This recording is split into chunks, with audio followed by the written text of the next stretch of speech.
Bueno, pues veña, vamos a comenzar esta rolda de prensa. Bueno, a rolda de prensa tradicional dos luns despois das xuntas de goberno que, bueno, que se está institucionalizada. E primeiro quero agradecervos realmente a vosa presencia aquí a volta de vacacións de Semana Santa para, bueno, permitirnos trasladar por unha parte aqueles acordos da Xunta de Goberno, a facer tamén un pequeno balance da Semana Santa e por outra parte, pues, evidentemente, como sempre, quedar a vosa disposición para calquera pregunta ou cuestión que queirades facernos.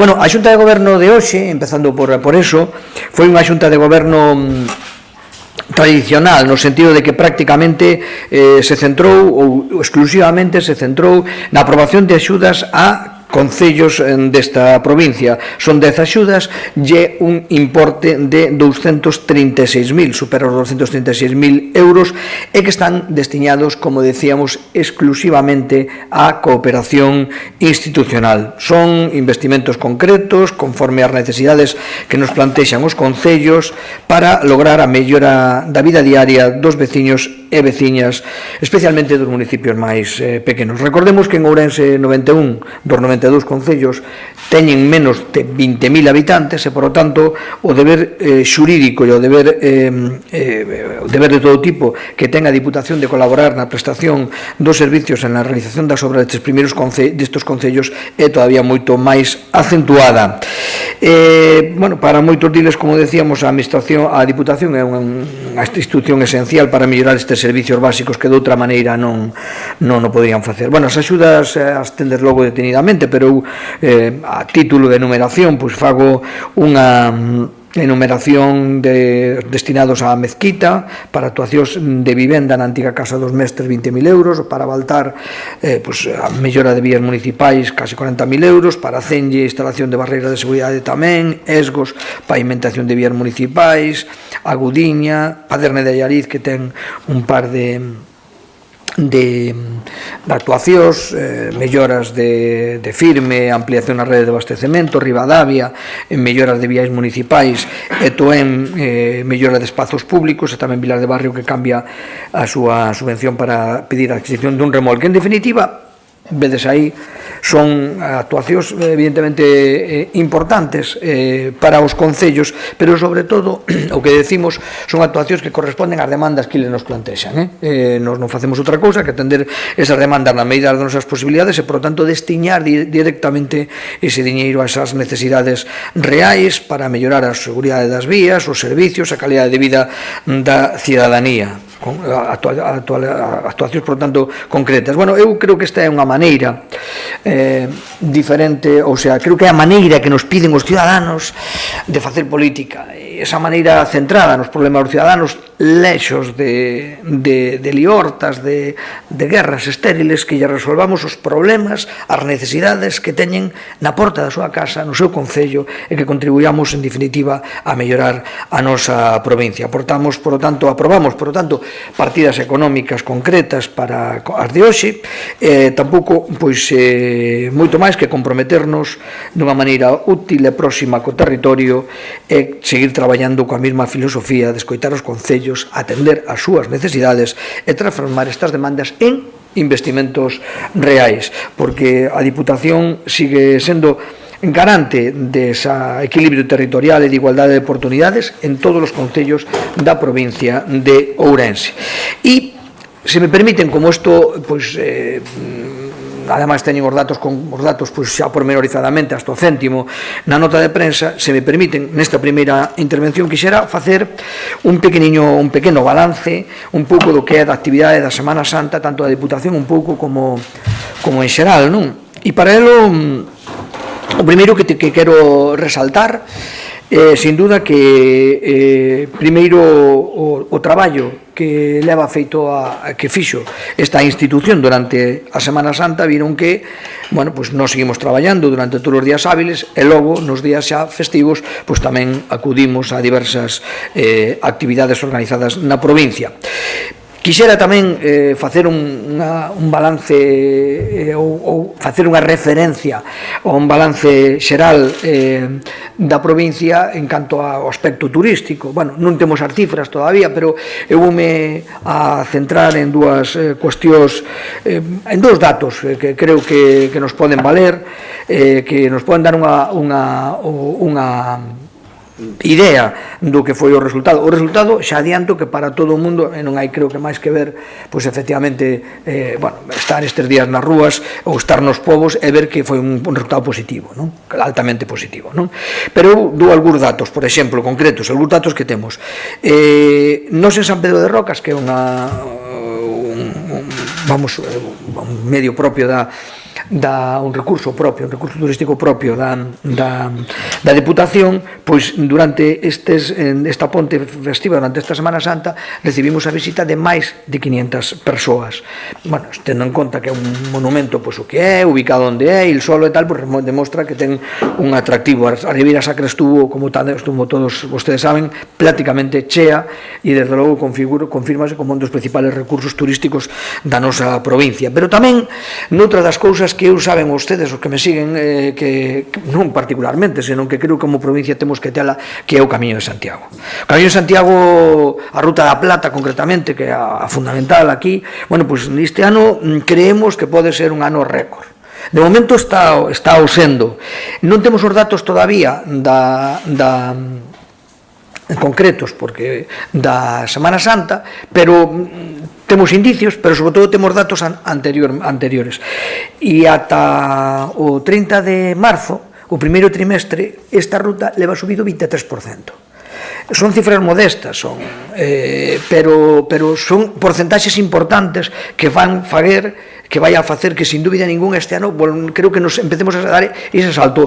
Levamos anos loitando por a mellora. O ano pasado íbamos a batir o récord, o ano anterior batímolo, o ano pasado íbamos a batir, pero logo esa vaga de lumes do 12 de agosto, a partir do 12 de agosto, pues, evidentemente no mes turístico como agosto, fundiu as estadísticas de agosto-setembro e fixo que finalmente fóramos o segundo ano mellor, pero non chegáramos a superalo, porque teríamos moi boa renta de atrás. Este ano creemos que con esta subida xa no primeiro trimestre do 23%, sin contar a Semana Santa, que foi moi boa, eu tuve a ocasión de estar no camiño en algún momento na Ruta da Plata, percibir directamente, pero bueno, eu teño unha percepción individual, non? Pero percibín unha actividade moi importante e creo que nos vai a dar unha importante alegría. Dito isto, bueno, tamén, evidentemente, todo o mundo tamén pudo ver que na capital houve unha actividade importante, sobre todo ligado a algo que vimos reclamando sempre nesta institución, as termas. Ao final, o recurso turístico por excelencia da cidade foron as súas termas, esas tan denostadas a veces por outros responsables e que realmente demostran que son un atractivo turístico de primeiro. Que sería desas termas todavía ampliadas, melloradas? Que sería de ter máis instalacións termais? Pois está claro que creo que non vamos errados os que decimos que as termas é un recurso de primeiro orden, porque a primeira ocasión nas que se abren e se poñen en servicio, temos un cheo absoluto. Eu abogo por esa mellora, pero non só a mellora nas termas, por esa ampliación, porque eu non entendo que non pode haber surxencias que hai en prácticamente todo o río, que son susceptibles en moitos casos, non todas, pero de aproveitamentos e, por tanto, de ampliación, se queren lugares non inundables, que non se poña esa excusa, que se fagan onde se teñan que facer, pero que realmente se aproveite ese inmenso recurso que temos e que, ademais, insisto, non é un capricho.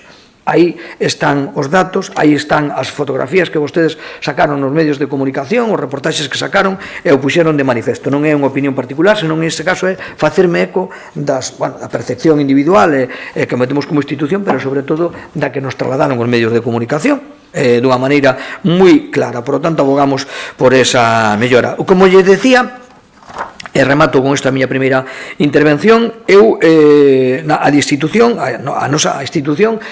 provincial traballou durante toda a Semana Santa nos días hábiles. Recordan que hai 8 días estábamos facendo aquí unha xunta de goberno no que mobilizamos 1 millón de euros, en donde os nosos concellos foron os destinatarios, pero tamén foi, recorden, o acceso á vivenda, a aprobación da primeira resolución do primeiro plan de acceso á vivenda, e tamén o ámbito cultural que tamén recibiu o seu apoio, non?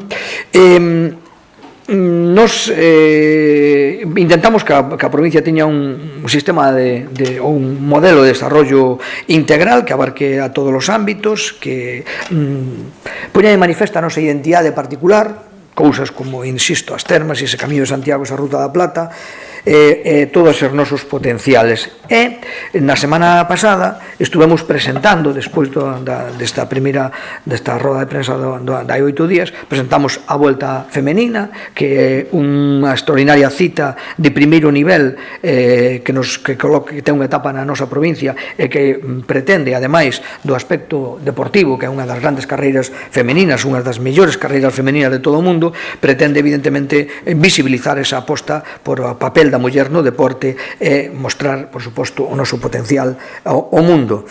Camiñamos cara a esa provincia verde tamén cando recollemos, distribuímos 6 distintivos de sendeiros azuis. Recorden que son como as bandeiras azuis das playas, son sendeiros azuis, sendeiros perfectamente sostibles, inclusivos, poñendo en valor o noso patrimonio natural, pero tamén ligado ao noso patrimonio termal, porque foron dadas as rutas vinculadas ao termalismo na provincia, insisto, traballando con o obxectivo claro da potenciación do termalismo. Pero tamén non solamente nos ocupamos de coidar o paisaxe, senón tamén de planificar o futuro, e tivemos un encontro co Colexio de Economistas para analizar e proxectar ese horizonte económico do Ourense, porque nos creemos nunha provincia próspera, nunha provincia que temos que entre todos sacar adiante e que se tomen decisións baseadas en datos de profesionais como é o Colexio de Economistas. E a actividade, e remato xa, continúa esta semana. Logo desta roda de prensa, tras esta semana intensa de cultura, de deporte, de cooperación, de vivenda, de economía, hoxe iniciamos unha nova semana, xa digo, primeiro, mantendo os concellos atendidos, facendo os protagonistas desta primeira xunta de goberno despois da Semana Santa, e por outra parte, pois con 2 anuncios que van a ser 2 actuacións inmediatas. Unha xa inmediata a esta roda de prensa, que é a presentación e a aposta por o deporte inclusivo, que vai a ser a presentación nesta ocasión dun novo equipo inclusivo do pabellón. Gracias ao esforzo da institución do pabellón e ao noso apoio, hoxe Ourense pois é unha provincia mellor, máis xusta e máis humana. E mañá daremos ese apoio que necesitan as nosas empresas, esa visibilización que necesitan as nosas empresas, e presentaremos unha nova edición do programa Exportou, ese programa que levamos a cabo ca Confederación de Empresarios de Ourense e que ten a finalidade de atender dunha maneira moi importante o que é todo o tecido empresarial na súa faceta de exportación. Ourense é un territorio conectado, Ourense é un territorio cada vez máis internacionalizado, as nosas empresas teñen que ter esa visión de salir do país, de salir do noso entorno, e, por lo tanto, a Diputación ten que estar aí con ese apoio, con ese asesoramento, con esas ferramentas financeiras tamén para que a nosa terra sexa un lugar de empleo industrial, de empleo de calidade, de creación de emprego e de riqueza. En definitiva, traballamos dende o pequeno, desde dar subvencións a concellos para que presten servicios esenciales ou levan a cabo obras básicas para a veciñanza, pero tamén no grande, nesa proxección internacional da nosa economía, das nosas empresas, e, por suposto, sempre con ese obxectivo de centrarnos nas persoas, como esa aposta por a igualdade entre xéneros e tamén, por suposto, dese deporte inclusivo. Esa é a labor desa institución, desta institución. Esa é a finalidade que ten a mesma, levar a cabo un traballo integral, planificado e de acordo cas necesidades desta provincia para aproveitar todas as oportunidades que nos dan e poidamos avanzar conxuntamente. Por a miña parte, nada máis, moitas gracias e a súa disposición como sempre. Bueno, xa que falaba de termalismo na capital da provincia, eu quería preguntarlle polo non recordo a data, houve unha presentación xunto co presidente Rueda do plan termal hasta o ano 2028 e unha das liñas estratégicas básicas era o balneario na cidade. Non sei se non se volveu saber nada daquelo, non sei se hai algún avance, se está traballando de maneira discreta, bueno. Sí, vamos a ver, efectivamente, como ben vostede decía, hai o proxecto de ese plan de termalismo conlevaba actuacións na provincia e na cidade. Na provincia hai algunhas xa confirmadas, importantes, como é, por exemplo, o balneario de Cortegada, que vai a recibir unha inversión importante para a actualización posta de novo en marcha. Estánse traballando na mellora de outros balnearios, concretamente estáse ultimando tamén o acordo para a reapertura do balneario de Baños de Molgas, que creemos que tamén é importante. Seguimos traballando en verán, en donde se saldrá unha nova licitación, e cos demais, bueno, pues traballamos fundamentalmente en programas dende a Diputación que o colocan a vanguarda de todos. En Ourense hai unhas iniciativas privadas, hai algunha que está bastante avanzada, que é ese balneario na Chavasqueira, que sería susceptible de recibir aportacións deste tipo e deste programa, dentro deste programa.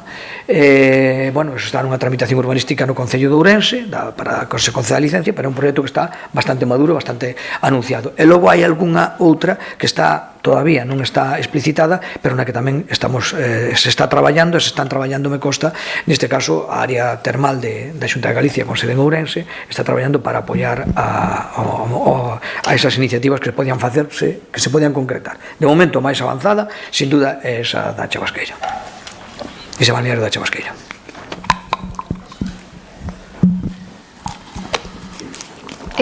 Eu quería preguntar polo anuncio de folga indefinida que trasladou o Consorcio Provincial de Bombeiros a partir do 11 de abril, que, entre outras cousas, os traballadores din que a decisión se tomou ante o que califican como situación laboral insostenible e denuncian, entre outras cousas, falta de persoal e falta de respostas da Diputación.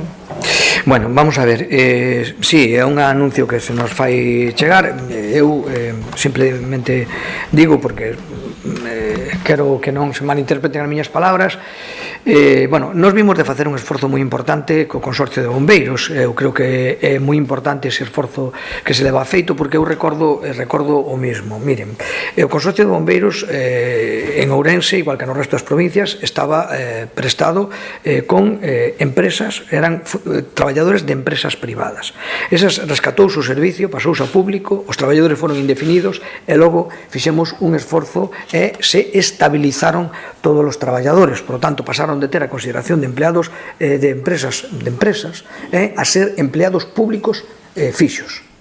Ben, ao mesmo tempo fíxose un proceso ese proceso de estabilización, e fíxose unha nova RPT na que se recolleron incrementos bastante importantes de retribucións. Vale, se colleron incrementos bastante importantes e foi firmado, foi asinado. Por lo tanto, temos, insisto, pasar de empleado particular a empleado público fixo e cunha RPT e cun convenio aprobados. Esos son datos. Ben, agora hai unhas novas reclamacións de carácter, por unha parte, de persoal. En persoal temos dúas liñas de acción en marcha.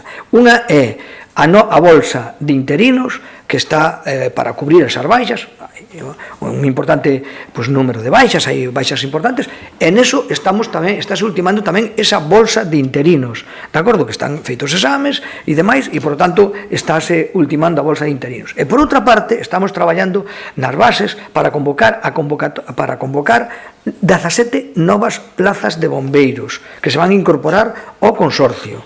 É dicir, e por outra parte, estamos, me consta que se fixeron peticións e que se fixeron ofertas, non sei que no marco do diálogo que se leva entre os responsables da Diputación e os sindicatos, me consta que o outro día desmentiron que non foi nunha mesa oficial, pois foi no marco dese diálogo, se fixeron ofertas tamén de melloras salariais tamén do IPC e demais, e neso estamos. A partir de aí, pois eu creo que con toda esta situación volves a anunciar a convocatoria de unha folga indefinida. Eu non teño nada máis que decir, eu teño que decir que creo que estabilizamos, fixémolos públicos, estabilizámolos, fixemos un RPT nova, fixemos un convenio colectivo novo, convocamos unha bolsa de interinos e estamos no proceso de selección de 17 novos bombeiros para o consorcio. Bueno, se non fixamos os deberes, desde logo fixemos moitas cousas, non sei se os conseguimos todos, pero fixemos moitas cousas. A mí non me gusta evidentemente as folgas e menos na seguridade, pero non se pode decir evidentemente que non fixemos, que non avanzamos moitas cousas, que se non conseguimos todos os obxectivos, pois seguiremos traballando, nós vamos a seguir traballando, e desde logo, sobre todo no que se fai referencia á falta de personal, que era para a falta de bolsa de interinos e para a convocatoria de novos efectivos para o consorcio, están moi avanzados os dous procesos. Bo día, presidente. Un pouco nesta liña, tamén estes días de calor estamos tendo as primeiras intervencións en cuestión de incendios e lumes. Quería saber un pouco como estamos neste momento en situación dos desbroces, se hai algún calendario e como, bueno, este servicio no que se pode colaborar coa Deputación para garantizar o desproce de fincas, un pouco en que punto estamos. Bueno, creo que debemos deixar claro que a prevención e a extinción de incendios forestais son a competencia da Xunta de Galicia, non a competencia desta Diputación, porque senón ao final terminamos recaendo sobre esta administración moitas competencias que non son propias, lóxicamente. Nós non temos un sistema de bombeiros forestais, nin temos esta competencia, por lo tanto, a responsabilidade que se deriva é a que é. Nós, por suposto, estamos participando, obviamente, somos a única Diputación, sempre digo o mismo, pero creo que cando as cousas son positivas tamén as hai que decir. Somos a única Diputación que ten, desde hai anos, un convenio ca Xunta de Galicia en materia de extinción, de prevención e de extinción de lumes. Gracias a ese convenio hai máis de 40 tractores que adquiriu a Diputación xunto ca Xunta de Galicia e que repartiu aos concellos. Somos a única Diputación que está incrementando o número de cuadrillas de incendios, neste caso, ca Xunta de Galicia, a través das mancomunidades. O ano pasado foi en 4 mancomunidades, 16 novas brigadas de incendios de 6 meses que se dedican a labores de prevención e labores de extinción, e este ano incrementamos en 6 novas cuadrillas que se unen ás anteriores. Somos a única Diputación que firma convenios para a adquisición de maquinaria de prevención e de extinción de incendios xunto ca Xunta de Galicia. E aí temos adquirido moito material para as mancomunidades e para, fundamentalmente, para colaborar. E para a propia Diputación, que colabora cando hai situación, colabora en labores de prevención, facendo cortalumes en relación cos concellos, colabora en materia tamén, por suposto, de extinción. Tamén colaboramos en materia de formación. Tamén se forman os nosos traballadores no Centro Integral de Lumes de Toén. É pouco? Pois seguramente sí. Que fan outros? Pouco ou nada. Diputación. Entonces cada un o xusto. Que outra Diputación presenta un balance de colaboración ca Xunta de Galicia como presenta a Diputación de Ourense. E seguiremos, por suposto, nós seguimos na medida das nosas posibilidades, sempre colaborando, insisto, sempre a Diputación que menos recursos ten, pero que colabora. A partir de aí, evidentemente, estamos todo o mundo estamos concienciados. Eu son alcalde, neste caso, estou igual como o resto dos meus 91 compañeiros, estamos no proceso de recordarlle a xente que antes do 30 ou 31 de maio teñen que ter as súas parcelas limpas. Esa é a primeira responsabilidade. A partir de aí entrarían as sancións, entraría a ejecución subsidiaria, pero insisto, se todos fixáramos o noso traballo, creo que non habería o problema que temos. E é un problema de sociedade, non é un problema solamente de política. Ou se eu non limpo a miña finca, é un problema de sociedade, non é un problema de que veña o Concello a limparma. O Concello, eu teño un Concello, por exemplo, vou poñer o exemplo, eu teño un Concello onde teño 16.000 fincas en franca secundaria, non teño capacidade de limpar 16.000 fincas. É imposible que teña a capacidade de limpar 16.000 fincas. Entón, a mí pídanme que actúe naqueles casos en donde non pode actuar o propietario. E non fagamos deixación de función dicindo, como limpo o Concello que me pasa a factura. Non, limpo tú, que é a túa responsabilidade, e que che pasa a factura quen cho limpe. Non lle traslademos a responsabilidade a quen non a ten. Outra cousa é que haxa fincas que non se conozcan o propietario, outra cousa que teñamos algún problema evidentemente insalvable e teña que actuar a administración, pero non nos pasen unha ejecución subsidiaria porque é imposible. Ningún concello ten capacidade de limpar todas as franjas secundarias, ni nadie. Temos que facer nós. Depois hai situacións extraordinarias que temos que atender, por suposto, pero non nos poden traspasar esa responsabilidade. Mais? Bos días, presidente. Eu quería preguntarlle por o tema do Xacobeo de cara ao vindeiro ano xa, que se está traballando. Gustaríame saber se están facendo xa un traballo de cara aos grandes concertos que se fan sempre en Galicia e se teñen pensado presionar a Xunta de Galicia para que nos envíen grandes concertos a esta cidade. Falo de grandes, E se poden ser actuais, mellor que non o leven sempre, pois cidades como Coruña ou Vigo, que aposten tamén por Ourense. Moi ben, efectivamente, bueno, a liña de grandes concertos, efectivamente, iniciadas en relación co Xacobeo, pois é unha liña que vai en aumento e, lóxicamente, nos vemos o que pasa noutros lugares e estamos seguros. A palabra é presión, demandar, pedir, bueno, me dá igual, o que a miña cuestión non é tanto método como o obxectivo, e o obxectivo é conseguir que efectivamente Ourense sexa sede de algún deses grandes concertos que vostede di. Por suposto, é unha das líneas nosas apensadas, porque ademais agora se está estendendo ás outras capitales e, por tanto, Ourense non ten por que ser menos.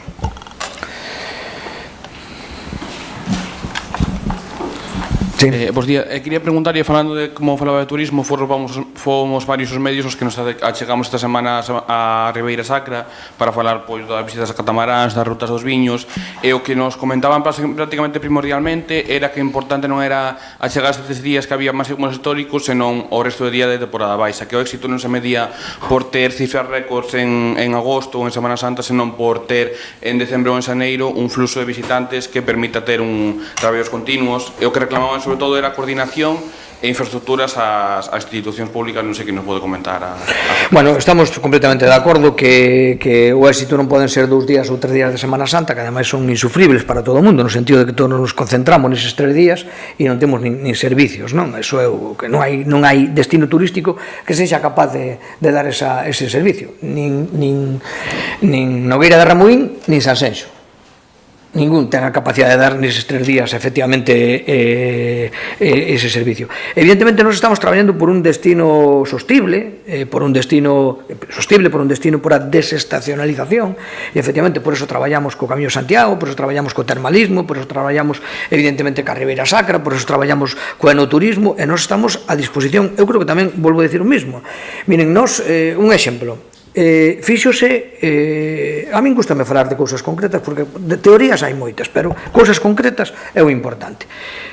Consorcio de Ribeira Sacra, plan de sostenibilidade turística, 5 millóns de euros, tiñan que poñer 2. Un plan de mobilidade, esta Diputación puxo 1 millón de euros, a outro tiña que poñerlo Lugo, puxo 1 millón de euros no ano 23 e 24, medio millón cada ano. Por esta Diputación non quedou. Por que non se executou? Pois porque Lugo non puxo o seu 1 millón de euros e porque a Confederación non autorizou esa mobilidade fundamentalmente cos catamaras eléctricos nos encoros. Iso é o que hai. O noso está nos orzamentos, por tanto, podese ver como fixemos a modificación para incluir medio millón de euros. Ahora vamos cun plan de mobilidade, vamos cun plan promovido, un plan piloto para Ribeira Sacra de mobilidade que tamén vamos a levar a cabo dende esta Deputación. Máis modesto, evidentemente, non temos capacidade para meter 5 millóns de euros, pero un plan concreto. Nos traballamos por cuestións sempre de promoción, de mobilidade, de sostenibilidade. Todo o ano somos conscientes, esta terra non é unha terra de turismo masivo, é unha terra que además tampouco queremos un turismo que ataque o noso paisaxe, a nosa cultura, pero sí necesitamos turistas, claro que sí, eso de que non necesitamos turistas estamos equivocados, necesitamos todavía moitos turistas. Ojalá chegue un momento no que digamos que temos moitísimos turistas. Que pasa? Que temos elementos efectivamente moi importantes. Nós sabemos que o termalismo, igual que o leva por toda a provincia, debe levar unha capital, e vemos que cando hai unha simple oferta dunhas pozas públicas se enche a capital, pois imaginémonos se tuveramos unhos bons balnearios e máis pozas termais. Pois imagínome que a afluencia sería moitísimo maior, e ademais durante todo o ano é un recurso que non é propio do Bravo, é un recurso ao contrario, casi máis de outras épocas que do verán, precisamente. Entón, temos moitísimas cousas, pero temos que leválas desde logo a Diputación, aposta por o termalismo, aposta por o Camiño de Santiago, aposta por a Ribeira Sacra, aposta por colaborar con todo o mundo que queira levar a cabo esa labor. E que a Ribeira Sacra colaboramos en todo, co consorcio, en todo, tanto de maneira ordinaria dotando de fondos para o funcionamento do mismo, como de maneira extraordinaria cando queran levar a cabo calquera programa. Mais? Nada? Bueno, moi ben. Moitas gracias. Moitas gracias.